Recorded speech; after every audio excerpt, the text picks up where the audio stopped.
everyone, welcome to Wandering DMs. I'm Paul. And I'm Dan. On today's episode of Wandering DMs, we have the opportunity to talk to Doug Vehovec of Nerdarchy, one of their top bloggers on the Nerdarchy site. Doug, thank you so much for joining us today. Hey, thanks for having me. It's great. I love talking nerdy with fellow nerds. Excellent. You're at the right place. Yeah, I'll say that. Yeah, for sure. You know, Doug, let me start by asking you actually about blogging. So you don't show up on camera that much on Nerdarchy. You do a lot of the blogging there. Paul and I started, our online presence with blogging, and we have blogs of 10 years or more in the past. There are some people that run around nowadays and say that blogging isn't really that much of a thing anymore. People are on Discord or Twitter or YouTube or Twitch or something like that. How much do you feel, how important do you think that blogging is for the hobby these days? That's a great question to lead off with, because my background is also in that, and we talked before camera, I was a journalist for a while too, so just writing long form in general. I mean, the first thing I would say is it's real estate that you own online, like on Discord or even YouTube or Twitch or anywhere else that you create content, it's on somebody else's platform. So if they change things or don't want it to not be there, it's just gone. So when you have your blog, it's your own real estate online. Like, that's your content, you own it, and it stays there, and you can put whatever you want there, within certain restrictions. I mean, legally and stuff. There's stuff, but also, it's also like seeing a sort of resurgence. And my girlfriend, who's a senior editor for a national food publication too, I've seen the evidence there too, where it kind of like fosters a long form written content resurgence, like Discord and Twitter and Facebook and everything. There's snippets and chunks, and they might get lost. So people will tend to read longer things, and it actually has created a sort of like SEO niche for those sorts of things, with long form written things being getting like a lot of juice out there. Interesting. I know that in the past, when I've looked up like search engine optimization, like how long is an optimal blog post, like mine tend to be always longer than that. Honestly. And so for I mean, I feel like the gaming industry comes out of literature, comes out of pulp literature. Sure. So to me, I've always felt like the written form is really the core essential part of it. And I've been surprised when people have wanted to claim that long form blogs aren't viable anymore. So it's interesting to hear someone that thinks the opposite. Oh yeah. Like I said, and my girlfriend too, it's like they shoot for like longer form things. I mean, they have all sorts of things, of course, but that is like a viable part of the business. And as far as like gaming is concerned, we had talked about this a little bit before too, is like there's just different audiences. Like we have people that go to our blog every day and read new articles or discover new things, and they never watch a video. Like they don't even know we have a YouTube channel, for instance, right? So, and vice versa. There's people that watch video that just don't want to read. I'm not saying any judgment about their reading habits, but I mean, they just don't do it. It's like they want to consume their stuff like that, or podcasts. They just listen to it. And I guess the interesting thing in the hobby is over the last few years, not only YouTube, but like Twitch and just streaming has added, to your point, Dan, like a visual element and audio and stuff to that tradition of written, where they just didn't have that back in the day. So I'm glad, because as a writer myself, that's always been my jam. Like since I was a little kid, right up till today, I enjoy writing and stuff. So it's fun, and having a blog, and it's interesting trying to find your niche, because like I said, I came from journalism, so I started segueing into this, more hobby writing. I was like, oh yeah, I'm gonna cover the news and this and that. And then after I was like, nobody's coming here, because it's there's huge, aggregate news sites like Kotaku or comicbook.com. They're going to scoop you every time. So once in a while we'll blog about that. But the flip side is it's fun to just be unique in that, I'm going to talk about what I want to say about, or I'm going to create the kind of content that, I want to share with people. So it's neat to Great. see it grow and be like, well, I guess people are responding to what you have to say if your blog's growing. So you should just keep doing it. And you never know. I mean, before, when I had my own blog a long time ago, I used to just try to interview, like, I called them like autonomous creative people, right? Like people that just do their own thing. Like, no matter what whether they were like an artist or whatever, like a videographer or cinematographer, just people I thought were cool. And every one of them said the same thing, is that, they just kept doing it because they liked doing it. So, whether the growth is slow or fast, like, there's a lot of overnight successes that took 10 years to get there. You know what I mean? Like, they might be really big or something, but it's like, well, you didn't see all this stuff that they just kept doing it because they like doing it. So if you like writing and you want to have a blog, and I would say don't even think about, like, how am I going to monetize this, or like, how am I going to turn this into a career? Just do the thing that you like to do, and that is what will propel you forward, because it'll have that, like, genuine authenticity. It's like you're just sharing your thoughts.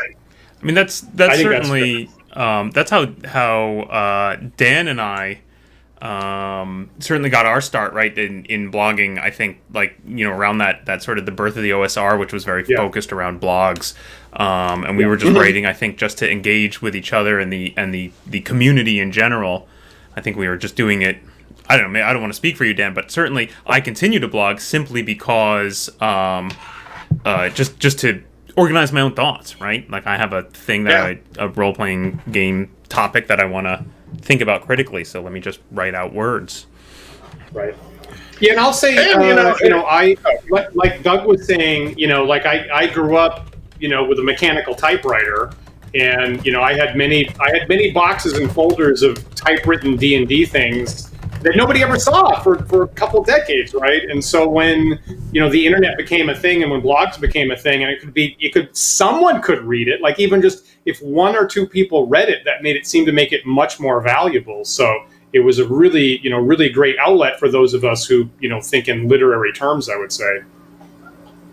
What else is cool is I'm sure you guys would agree too, about anybody that games would, like, you always have so many more ideas than you're ever going to get to play or try in a game, or games that you want to play, right? So it's kind of an opportunity to be like, well, maybe somebody will take this idea and they'll have a campaign about it, or like they'll try this new piece of content that I might never get to play. And so when you hear back, like, oh, I did, I ran that encounter, or I tried that idea, or whatever it is, it's neat. Great it's point. like I'm never going to get to play all the characters I want, or like all the campaign ideas you have. It's like, I'm never gonna. It's never going to come to fruition in my group. So great other point. people Great point. I think a lot of us have, like, giant lists of stuff that we will never get to. So being able to throw it out and having someone take advantage of it is great. Let me ask about so talking about D&D specifically. Obviously, Nerdarchy mostly focuses on 5th edition nowadays. Is that how you got started, Doug, or did you get started with an earlier edition? No, not so.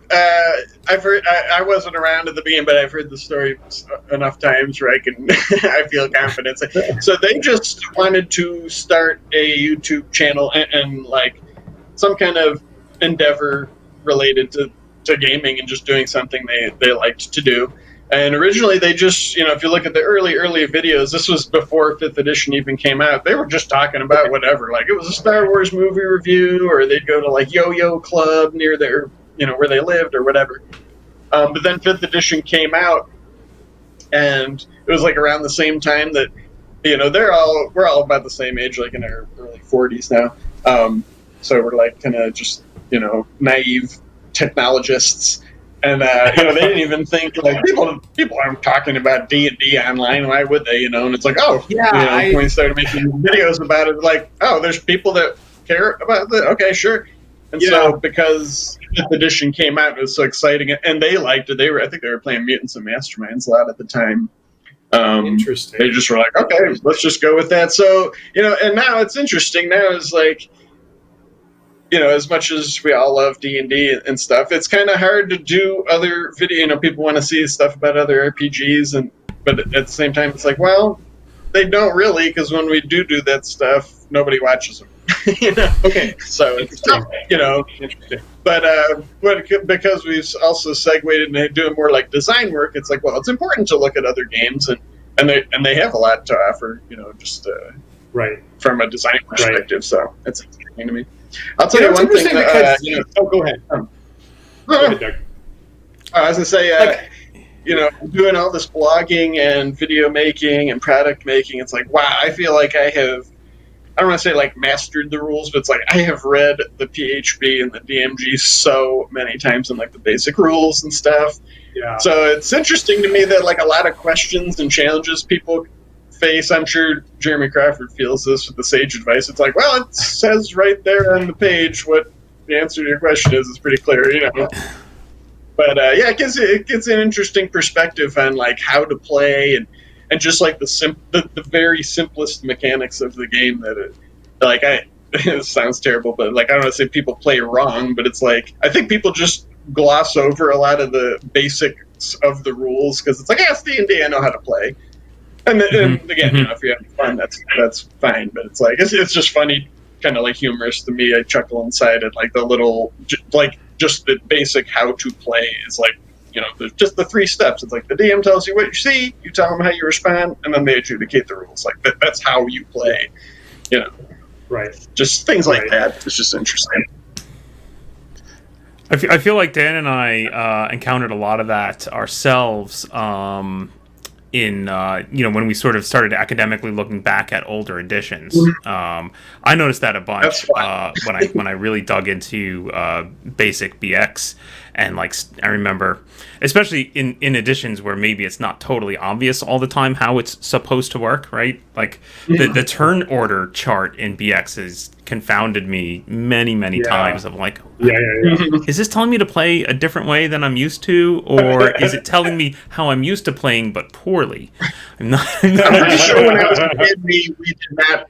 Like when I look back at those things, I'm like, I don't even remember doing this at all. Like, did we even do this? Like weapon speed factors? I'm like, I don't think we ever even did that stuff then. Yeah. So it's definitely gotten simpler over the years. I always say my favorite, I like them. My favorite editions in order are just like from current backwards. Like I always like the current one the best, just because that's the one we're playing.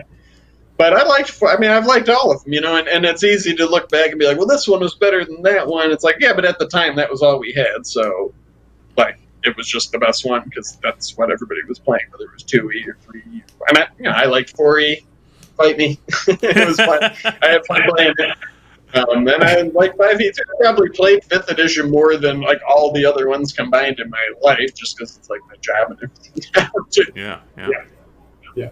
Paul and I, historically, Paul and I actually like, really early editions, like Paul X BX, and I actually like original, or what some people call 0th edition.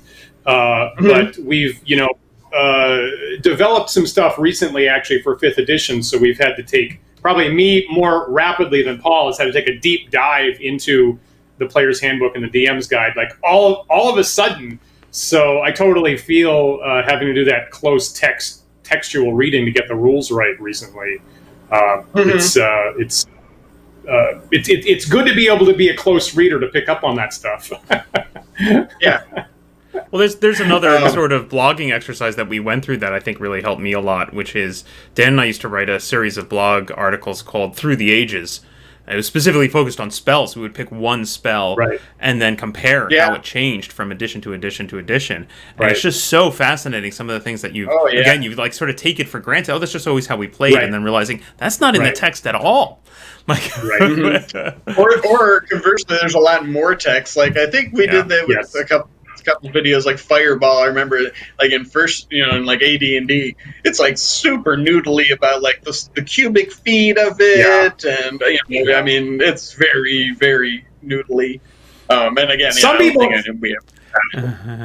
like that rule, but that is just too friggin' much. And I mean, and I can get noodly. So I had an article on my blog post once where I was like, okay, it has this particular volume, but you're forgetting that if you cast it at the surface of a floor, that the floor blocks some of it. So now you don't have a sphere, you have a hemisphere, and how much does that change the radius compared to the volume? And I did the calculus in order to figure out the the extra 4 feet that you get as a result of that. But do you want to use that in game? No, of course you don't want to use that in game. That's lunatic.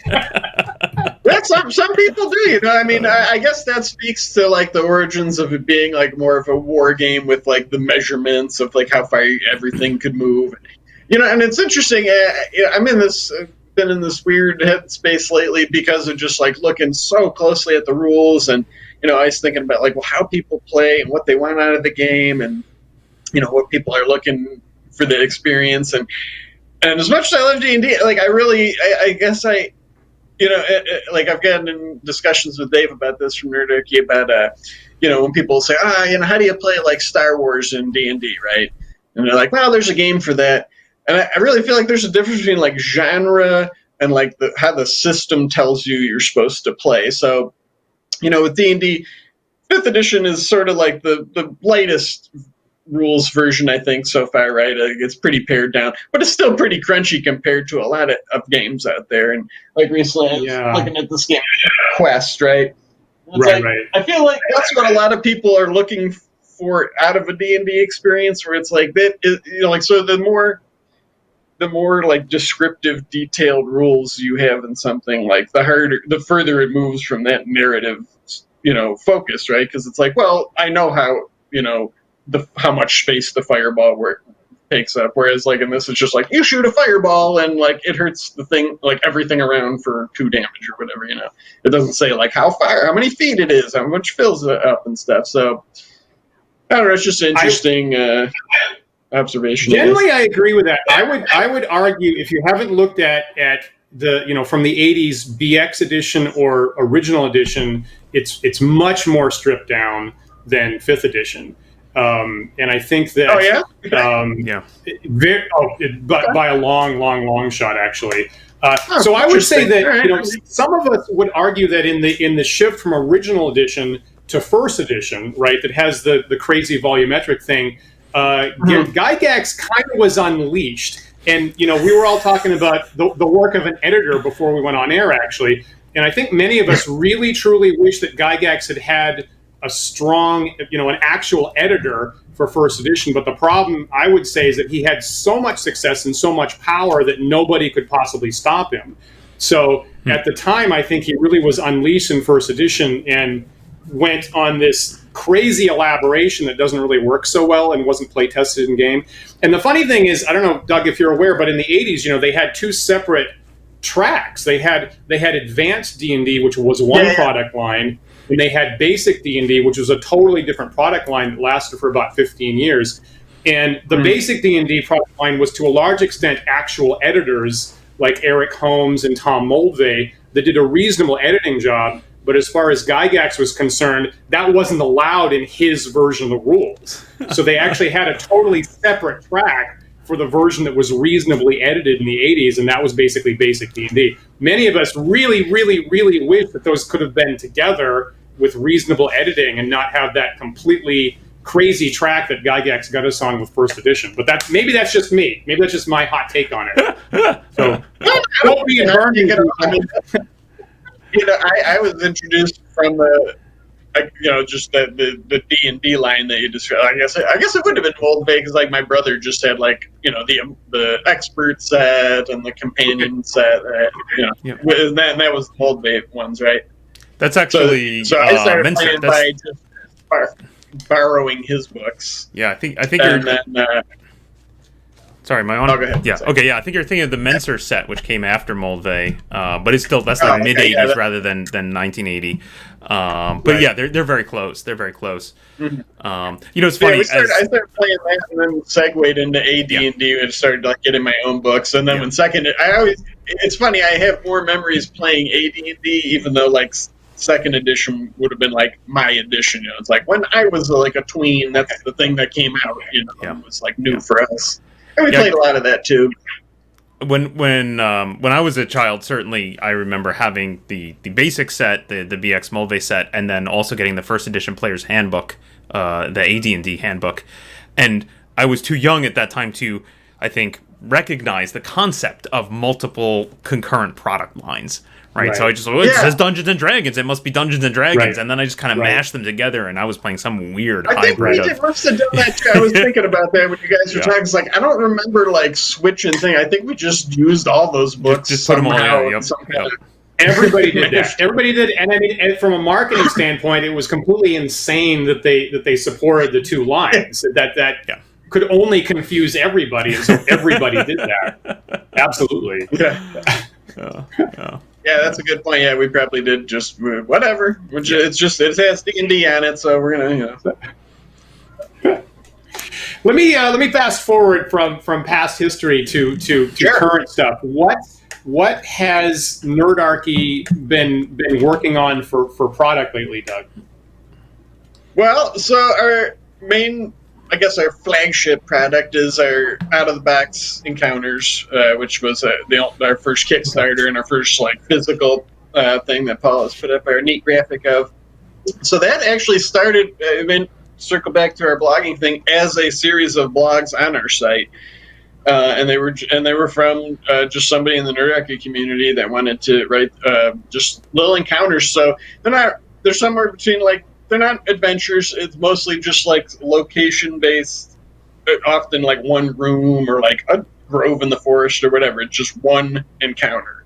And the idea is it's like you could just drop them into your game, as needed. So I mean, I'll give you an example. Like one of them is just like it's you can use it if they're on a ship voyage, and another like basically an unmanned ship just sort of like is careening towards yours, and it stops, and it turns out like this load of cockatrices got loose in the cargo hold, and there's some dynamic stuff with like the smugglers that were carrying them, and they're like you think they're attacking or are they surrendering or whatever.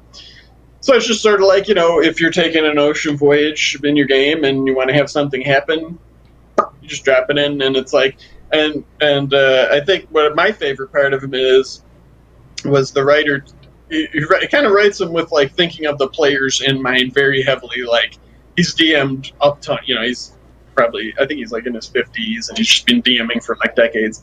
And so, he thinks of all those things that players think out of the box to do and that throw you for a loop. So, there's a lot of things like, hey, just to be aware, like your players might think this is really important. They want to know who was smuggling these cockatrices, where were they going, who were they? So just like those things to keep in mind, and maybe a few tips of like, how you could develop that in your game. Or, or just sometimes there's straight up warnings like, hey, warning, like this is one of those campaign derailers where they might be like, let's do that instead, and it's like all of a sudden your encounter becomes a campaign. So it's kind of geared to like, or kind of keeping newer DMs in mind too in that way, just, from that sort of like wisdom angle where it's just like, this happens a lot, in games. So just to be aware when you drop random stuff and your players don't know they're random, they might think that's the thing we're supposed to do, or they just, want to do them. So we just decided to turn that into a Kickstarter, and we got art and map for every single one. And it's funny, we didn't really have any stretch goals in mind, so like when it just started doing really well, all of a sudden, like I think it funded in like a couple hours, if I recall, maybe 12 hours or something. It's like, let's do this, let's make dice, and let's put it on Fantasy Grounds, and just, whatever the game about. So that really kind of like made a big quantum leap forward for Nerdarchy, because it's like, all of a sudden we have like a bunch of capital and like a nice printed product that, just as a geek or a nerd ourselves was like, I mean, when you're a little kid, of course you'd think it'd be cool to have like an actual book with your name in it that you created. So that's very cool. Is it actually that big? Is it actually as big as in the picture? Because that's a huge. No. That's a huge. Oh, okay. It's 200 pages. It's about the size of like Manathar's Guide. Yeah. Right. So, although it's funny to get into a little bit of the physical product creation angle of it. Like, there's just so many things that I knew we'd have to do, but that threw like Dave and Ted for a loop. Like picking which paper you want it on. Mm-hmm. It's like, do you want the cheaper one that's thicker and it holds the ink less, but it's cheaper, but it makes the like if we had used a cheaper paper, it would be that big. Like, it makes a tremendous difference. I have books that are like the same page count, but they are like twice as big. Right. And then but it's like then that's offset by like the weight of it, so you got to think about shipping and all that stuff. So just finding that weird place. But yeah, it's 200 pages. So out of curiosity, as a sort of collection of smaller encounters, like what is the average size of one encounter out of the book, both in terms of like page count and in terms of like expected play duration? That's an interesting question. So page count, they're average about 3 pages long, and it has like a little sidebar with like the suggested level and the treasure that's in there and any creatures and stuff. Great. But the interesting thing in like really, just getting like punching it up to like, like premium product level was like, well, they're not all, it was hard to like convey that in marketing. It's like, they're not just like fights. It's like, it's just something that happens. Is what I ended up calling them. It's like, it's just something that happens. Like you're walking along a road, you're on a ship, you're in a tavern, and this is just something that you can have happen, whether it's to like, oh boy, they're really burning through this content I had prepared for tonight. I better stretch it out. Right. And honestly, as far as time goes, I've ran like one-shots just of them. Like that's happened. I mean, I've used them a lot. That has happened to me many times where they just get interested in one little detail, and it's like, oh, then the next 2 hours, that's what they do. So it's been fun that way. So, but would you say generally then? So would you say generally like one session, or are some of them meatier where you're going to take 2 or 3 sessions of play out of them? No. I'd say anywhere from like 30 minutes to like an hour and a half. Okay. Great. And can folks still get I guess I should that where like the influence of streaming and online gaming in my offline gaming has resulted in like my game sessions anymore are just like 2 to 3 hours, not like a kid where it's like we're playing all night and everything, it's like yeah. I mean that's an interesting separate topic, but just before we leave out of the box encounters, just quick, I assume the Kickstarter is completed. Can folks buy it on your site or something? Yep, over at nerdarchy.com. There's a bunch of options. You can pre-order the hardcover, which is shipping it's shipping to us in August, and then so it'll be out probably August, early September. You can get the PDF. If you pre-order the book, you can get the PDF for cheaper.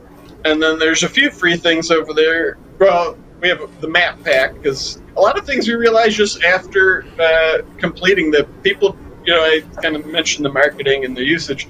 It's like at the same time, people just tell you how they use things. So we kind of had to do some different things afterwards. Like people just wanted the maps, so we made a map pack, and it's like $1.99. You're gonna have all 55 maps, and people just buy those just to have maps. I mean, I do that on Games Guild all the time. Interesting. For my own games. There's a free encounter that we made as sort of like a preview of like, here's what they're kind of going to be like, that you can download there. Awesome. And there was one other thing. An index. Like a lot of people, a fair amount of people, were like, hey, there's no kind of index of saying like what the levels are or things like that. And we had hesitated before because they're like, I don't want people to think that they're just like, oh, I should only use this if they're 7th level characters. Because honestly, in developing it, the only reason a lot of them had a level is like, well, there is a creature in here, so I guess technically they could fight them, and so that's where the suggested level comes in. Yeah. Interesting. But yeah, the craziest thing is there in-dungeon stuff, or is it all outside the dungeon? Okay. Oh no, yeah. A lot of them are just like the suggested environment is just like a dungeon. So like I've done that before. One of my favorite ones is called Coin Flip. It's like you're in and you could use this anywhere, but in the way we present it is, you're in a dungeon, you enter a chamber, and the floor just drops away, and these giant like coins just materialize in the air, and there's like a grid of 9, and every time you step on one to get to the other side, something happens, and you have to flip to see if it's fortunate or misfortunate, and then we have like 2 tables for each tier of play. So there's like tier 1, 2, 3, 4. Great. And I've used that several times, and like sometimes players just like, I want to go on all of them just to goof around. And like, sure. They just it's fun to roll dice and see what happens, or they just want to get across. And so that's one of my favorite ones. And it's just the idea of like, say you're doing your dungeon, even one that you made or a published one, you're like, oh, I just want to do something different, or I want to kill time. I mean, they don't know what the map you have looks like, so it's like, oh, I'll just have this chamber. This just happens in it. And it's sort of like that old school, like I said, the lead writer's been gaming a long time, and I like that kind of old school mentality of just like that funhouse feel, or like, do you really have to know the reason? Does everything have to be connected to like your backstory and the villain's plot? And it's like, no, sometimes stuff just happens, right?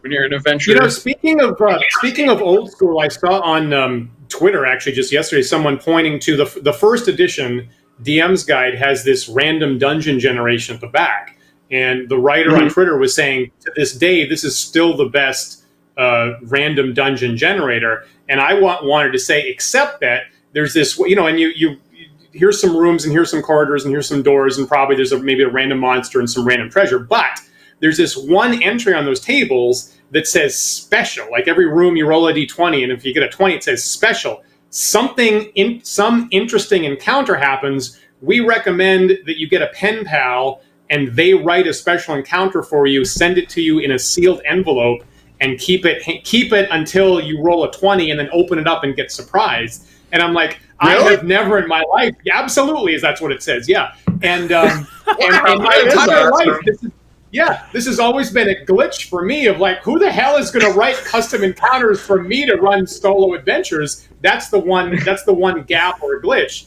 And so I'm thinking, if I had a resource like out of the box encounters, that solves the problem. Is I just flip through the next dungeon encounter in the book, and that's the thing that I get to fill in my random dungeon with some kind of actual interesting content. So that's the kind of thing I've been looking for 40 years at this point. What a great turnkey solution. I'm happy to hear that you say that. But and a lot of them I also recall were sort of like designed to address things that happen like maybe outside the group, like if somebody's doesn't show up for that session and just things like that, like common issues you might run into. Just like, here's a fun way to just explain why they're missing and whatever. Or like, there's one, I forget what it's called, but, the idea is like, well, it's to promote teamwork, right? So there's like this chamber, then, it's like a big vertical tunnel, and there's like these magical blocks that'll sort of like stick to each other if you position them just right, and like there's a series of different ability score checks. So the idea is kind of like, well, you can't make this bridge to get out of the room unless everybody kind of works together and contributes, and like help you, like you have to help somebody and use the help action and just stuff like that. Great. Yeah, I love it. So we should one thing I mentioned before we started streaming here today is we really should talk about FASERIP, right? So let's do it. So Dan and I have been playing Marvel FASERIP on our Tuesday night. We play a little one-on-one games, and I'm new to. I know Dan, you played it in your youth, and I'm just really kind of was vaguely aware of it, but I never actually played it. And when looking you up, Doug, I found that there's a whole series of actual plays that you played of Marvel FASERIP on the Nerdarchy channel. Oh, really? Yep. I love that game. Can you tell us a little bit about the actual plays that you did? What was that? Sure. So we just were talking one day with our friend Professor Bill, who has a YouTube channel called Comic Book University. Great channel. He's a cool guy, and we were just, he's obviously in the superheroes and comics slot, and we just wanted to play a game, and we all had played that as kids. And I gotta tell you, I don't think I either played it as much as I or appreciated it as much as I do now. I enjoyed it because it's like, it's all the comic heroes that I love. It's like, it's a pretty cool system. So we just decided to run a stream game like YouTubers do. And the first season was us transported into the Marvel Universe, and we got powers over time, and that was pretty fun. But our second season, we got to create characters, and I'll tell you, like, what I like about the system is, like, it just uses that same resource karma. It's so versatile, right? It's like, you can use it to bump up your roll, or you can save it up and get new powers or increase your ranks, or you can use it to make power stunts. and things like that. And it kind of like makes your gaming more flexible because it's like, well, with our stream games, like we're never going to play long enough to get, gain enough karma to like bump my strength from excellent to remarkable. It's never going to happen. So it's like, I'll just use it for all my power stunts and stuff like that, or like to affect the rolls. But yeah, it's just a fun system. I love the chart. I know a lot of people bounce off it, or they're like, oh, I hate that thing, so ugly. It's so easy to me. It's a percentile system, 2d10s, and you just cross-reference what you got against the target and see what your result is. I love it. I like it too. I'm glad you said that. And the funny thing is in almost every other system, I actually don't like the idea of fate points or fortune points or things like that. But for some reason, in the milieu, the karma really works as the universe. That's a good point. The universe, approving or disapproving of the actions that you're taking.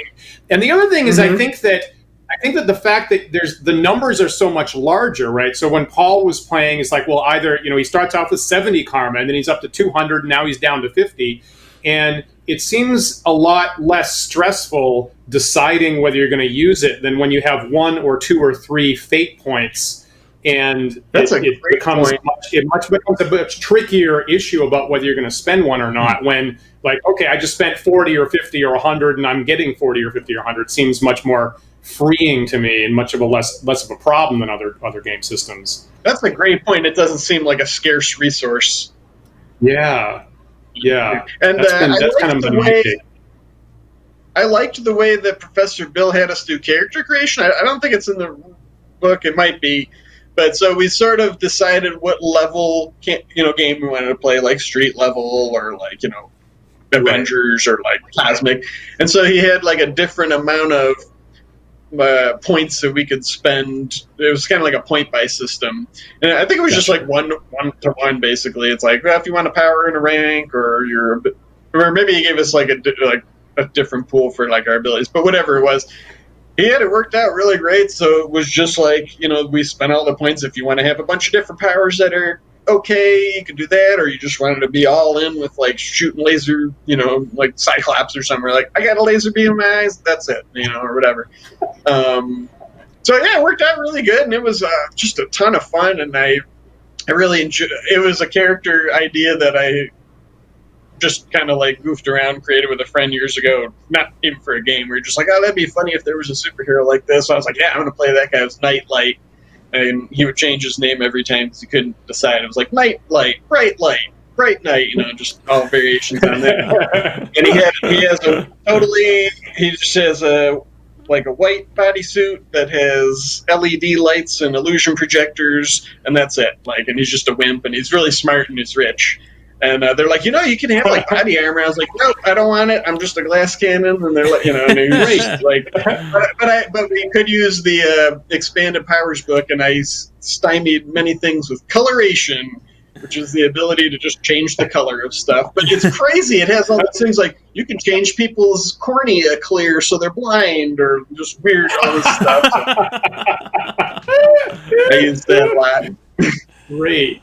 That's great. And then I started researching on my own, scientific, what does changing the color of things mean? So I would hit them up every time. I'm going to do a power stunt where I'm going to change the wavelength of light to this color. It's going to make a heat ray and stuff or whatever. My own shtick is that I don't actually know anything at all that I didn't learn in order to prepare for a role-playing game.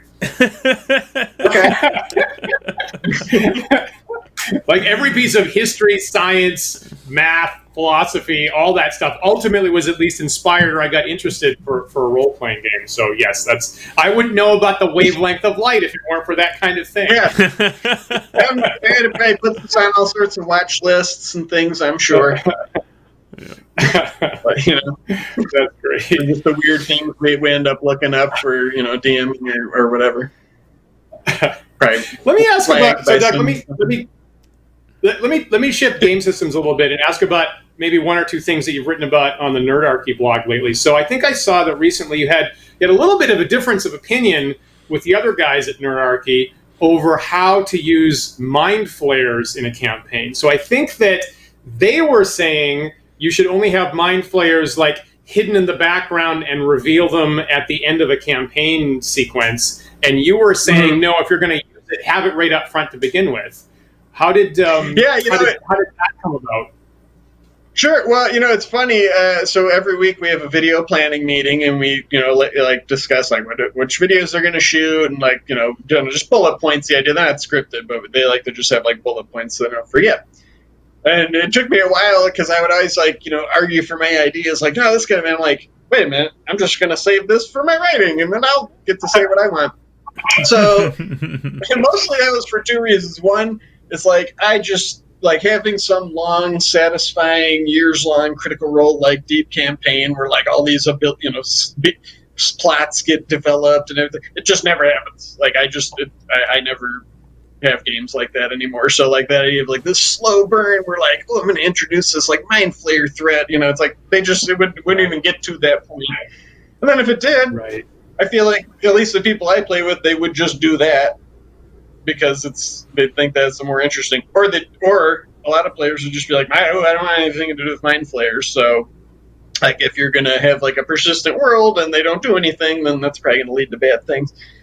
But a lot of it had to, in the article I mentioned, just, I don't see the harm in it. And actually, I think it might make it more tense of a campaign if you go into it thinking like, okay, that there is, like I mentioned the movie The Thing, right? It doesn't take long before something's up, right?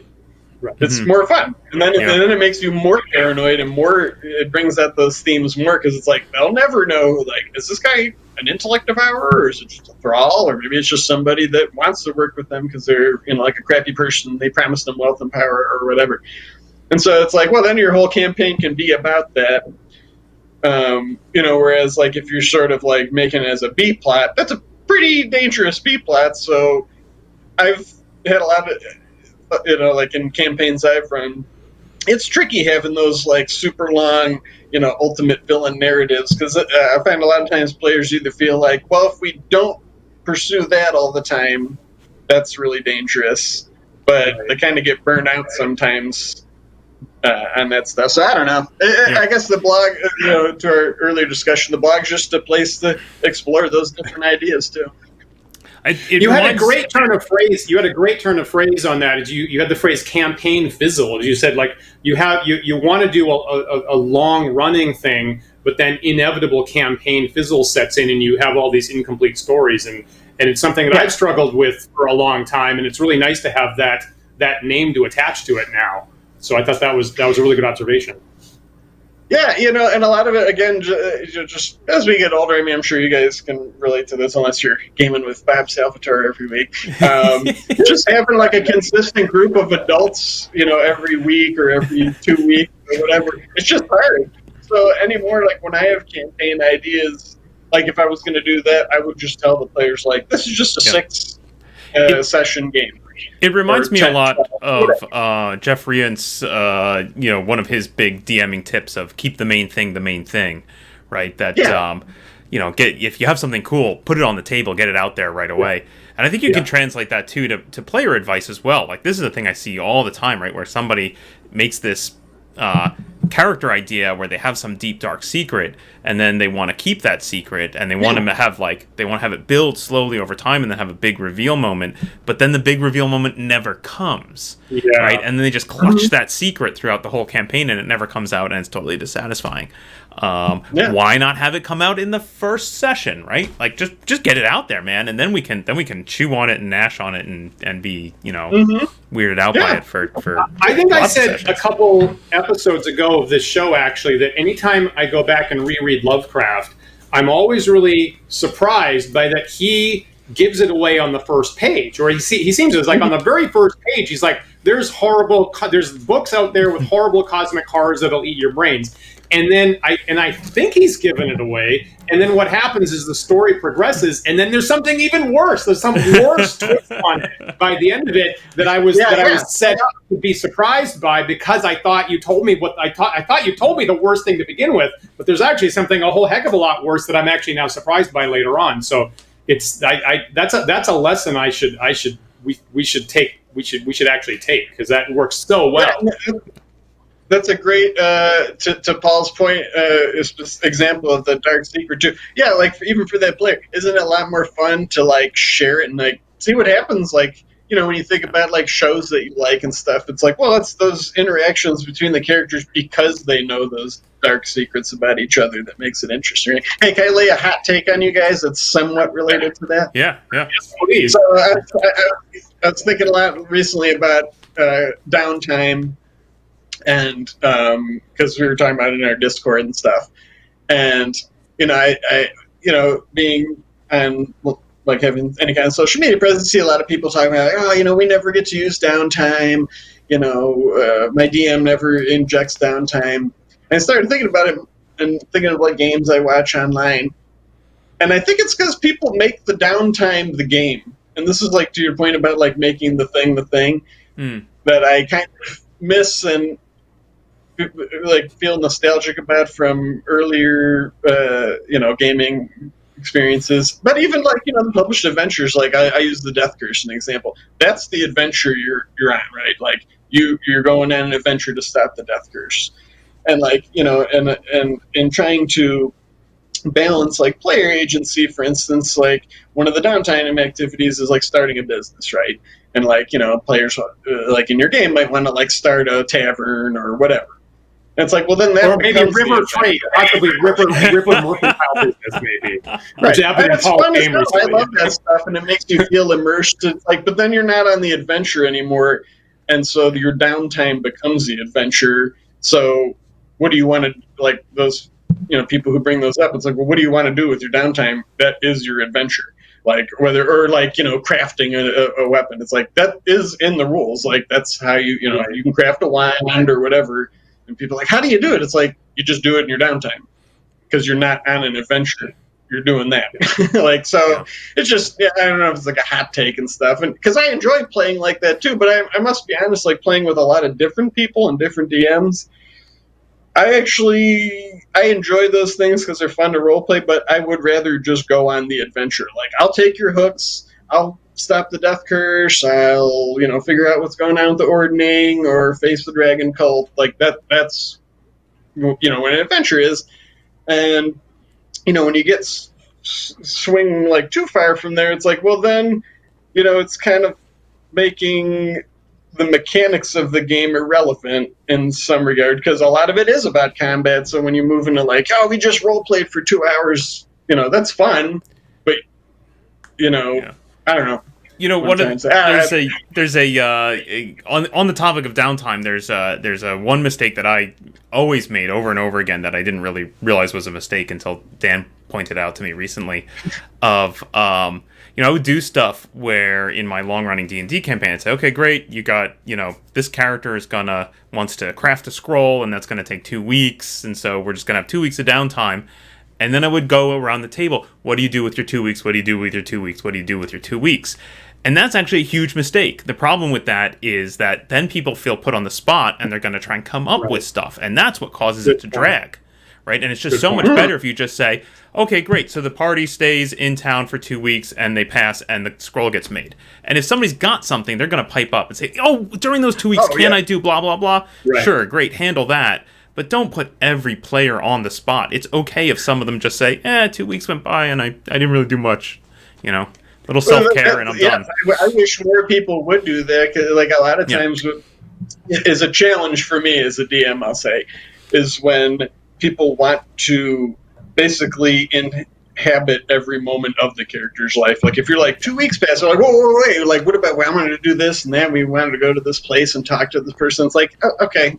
You know, like we don't have to role play like going to the bathroom and walking home right at lunch and all that stuff. I mean, unless your game's like that, it's just that's like I said, it's a challenge for me as a DM, because it's like, okay, like I don't have that much. You know, I didn't think of all that stuff.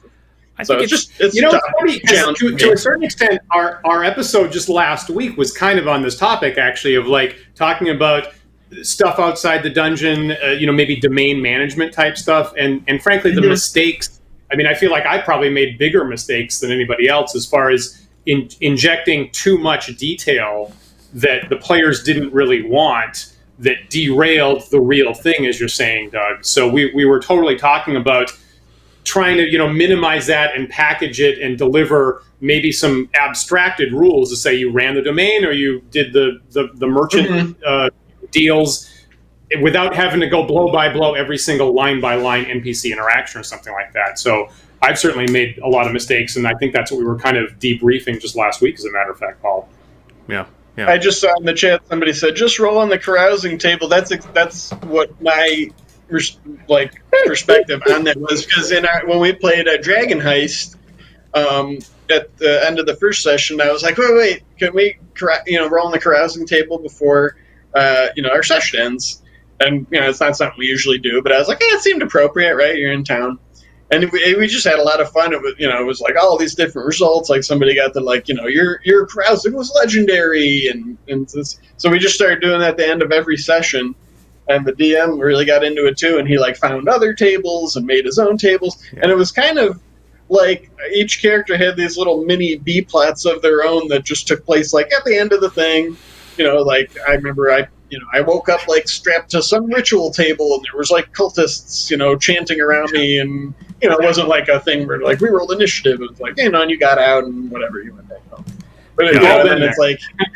It's whoa, I blacked out.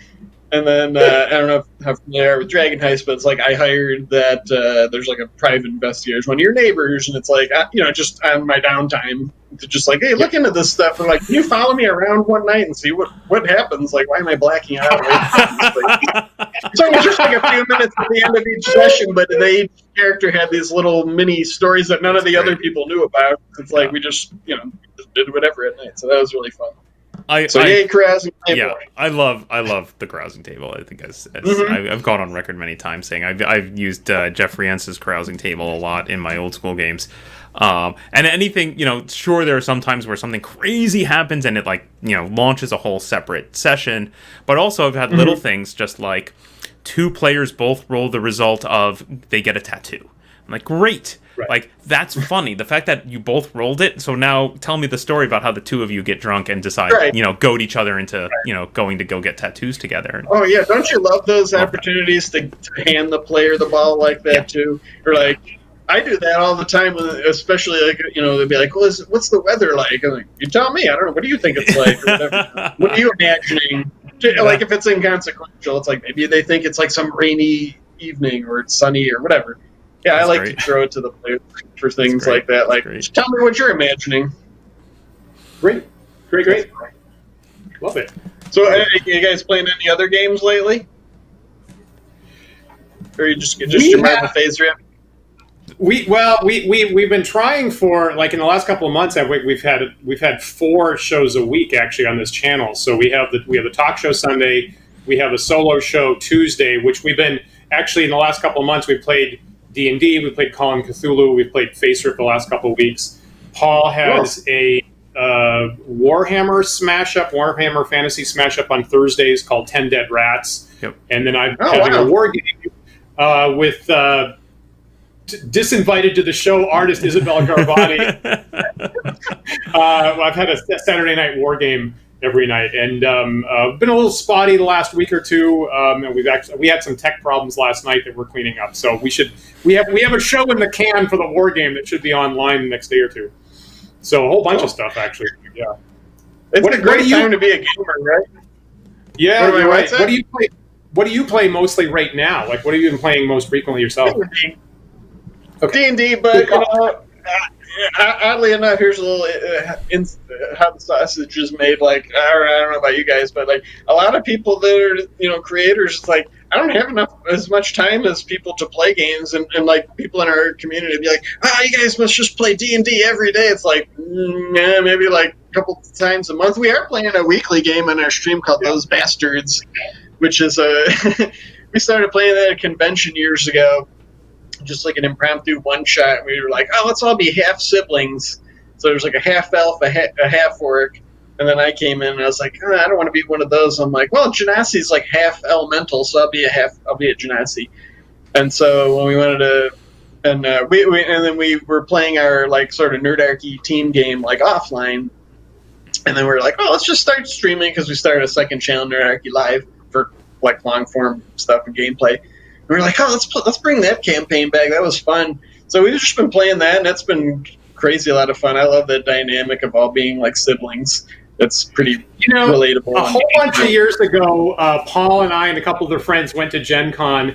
And, the other thing, Doug, is you've had a number of blog articles recently about, possibly running campaigns with everybody all playing one class. Like maybe everybody plays druids or something. Oh, yeah, yeah, those are fun. So, yeah, I love those. Years ago at Gen Con, we queued up and we said, we are all going to play dwarves who are all brothers. And so we worked on our accents for about our dwarf Scottish accents for about a week before that. We landed at a tournament table, I think 4 strong, with like, we are all brothers. We're the what was the, I can't remember what the family was called, but we've done that a number of times. Magoon. They were the Magoon brothers. The Magoon brothers. Yeah. And the funny thing is, because it was a tournament game and there were only 4 of us, they sat 2 other folks at our table. So I kind of feel bad. These 2 people sat down and suddenly they're just onslaughted by 4 guys. Like, we're the Magoon brothers. Right? Fun dynamic though, right? It was great. It was great. We had a good time with it. But I've been trying, as a designer, so I try to at least check out a lot of other games. I really like that Quest RPG, and I like this game called Fasen from Free League. So it's a Nordic horror role playing game is the pitch line, and so it's sort of like you're investigating folklore monsters, and it's got a bit of a Call of Cthulhu vibe where you are not supposed to fight the monsters, you're probably going to get smoked if you do. So it's more like an investigation of what is this creature, what is the folklore way to overcome it, whether it's you have to put an iron nail in your door frame at night or the thing gets in. And the interesting thing of trying any other game, any other kind of game coming from D&D with a lot of players is you're so inclined to just I'm going to fight the monster and overcome it. And it's there's so many other games where it's that is not a good way to approach this game, whether it's Call of Cthulhu or we played this game recently called Maximum Apocalypse that was Kickstarting, super cool. And, it's sort of everything bad happened at once. It's there was a zombie apocalypse, kaiju's attacked, oil ran out, all at the same time on Earth. So you're just surviving in that. And when we were we kind of play tested it, and people are oh, let's just they're just attacking everything. I'm we got 2 bullets. We're supposed to run. This is this is Walking Dead, not we're not Spec Ops here. We're just people that are still alive. And so it's just weird going to other games that aren't. I hesitate to say DD's combat focused, but it's a big part of the game. I mean, battling monsters to overcome challenges it is kind of the bread and butter. So I always use Call of Cthulhu as the example because that game does not want you to chase after the creepy thing in the shadows it's how I run my Warhammer games as well, is generally that you're probably in over your head, right? Combat goes a little more Reservoir Dogs-ish, so maybe don't do that. Maybe run away and find some other way to solve your problems.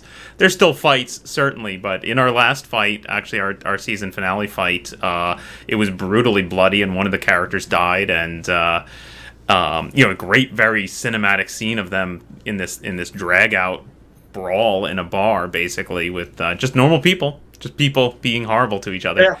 But I really like that. I really enjoy games like that where the threat level is just so high. It's a bad idea to get in a fight. Maybe don't. Paul do that. runs really great horror games. He kind of has a smash up system that some of us refer to as Paul Thulu. He's done that for a number of years. If you on our Tuesday live show, you go back 3 weeks. He was running the first time that I actually played straight Call of Cthulhu, as a matter of fact. And I tried my best. I went, I'm going to beat this monster. And anyway, people can go see how that worked out for me. Yeah. All right, so we are getting close to our time here. So, does anybody have any final thoughts on anything we've discussed here? Different systems that you've enjoyed, or DMing in general? Boy, I would just say, just try different games and see it when you find the one where the mechanics help you have the experience you want. That's my advice. That's a really interesting point. Honestly, I feel like I see a lot of folks on social media who are playing 5th edition just because it is the 800-pound gorilla that everyone, is just aware of, right? Dungeons and Dragons is like, it's a word like rollerblading, right? It's like, no, there's inline skating, right? There's role-playing games and there's D&D. So, there's so much out there. I think, go explore and find some of the other stuff. There's a lot of... I think just last week we played a little indie game called Cheat Your Own Adventure on our stream. Super fun. Highly recommend it. I was literally crying with laughter. It was so ridiculous. Yeah. One sheet of paper, easy to get into, kind of frees you up a lot. Just going to roll 2 dice at any particular time, and that was really great. Yeah, I agree. Cool. So, on that note, anybody that is watching, maybe we've got viewers watching live on Twitch. Maybe we've got some people who might be watching the recording later on YouTube, perhaps. Remember that you can like and follow and subscribe to us on YouTube and Twitter and Twitch and Facebook by the handle Wandering DMs on all those sites. You can also listen to our shows on audio-only podcast format. For those, please visit our website at wanderingdms.com. They're also on a variety of carriers such as Google Podcasts and iTunes and Spotify. If you're listening to us on one of those carriers, please take a moment to rate and review us. We really appreciate it. We definitely do. Big thanks to Doug Vehovec from Nerdarchy for joining us today. Doug, thank you so much. Thanks for having me. It was great. I love talking to you guys. We hope that we can have you back sometime, actually. Look for out-of-the-box encounters on the Nerdarchy site. Looks like a great product that some of us have been wanting something like that for a number of years, as a matter of fact. You guys also have a convention coming up, am I right? Nerdarchy convention in October, something like that? Well, it was planned for October, but with the pandemic and everything, we had a tough time. We decided to postpone just because it was like, people didn't want to make plans, make hotel bookings. But fortunately, the venue and the hotel deal we had and everything, they just shifted it over to next year. No fees, we didn't lose any money. So we're like, well, at least we have more time to plan it. It'd be awesome. And we were, and if you already had badges, like we were making a special tier. If you can get a refund if you want, but if you wanted to go, it's like you get a bunch of extra stuff next year. So a lot more news. Great, good to hear that. Good to hear that. Yeah. But folks can look for out-of-the-box encounters on the Nerdarchy site right now, which is fantastic. I'll also give a big shout-out to our patrons who support the show and make this possible. We could not do this if you didn't. If you'd like to join our patrons in supporting Wandering DMs, please do go to patreon.com/wanderingdms. So look for other shows across the week. The other thing is the day that we're recording this tonight, Paul and I will be showing up on Lord Gasumba's Greyhawk Gavin show on Twitch, where we have an announcement for a new production that we'll be working on. First time that we're publicly declaring that tonight. So please join us on Lord Gasumba's Gavin show tonight, Sunday, July 12th, if you can make it, 7:30. And we will see you possibly there, possibly other shows, or possibly next week for more thought-provoking discussions. Doug, thank you so much. No, thank you for having me. We'll see you next time. Good night, everyone. Everybody. Stay near me.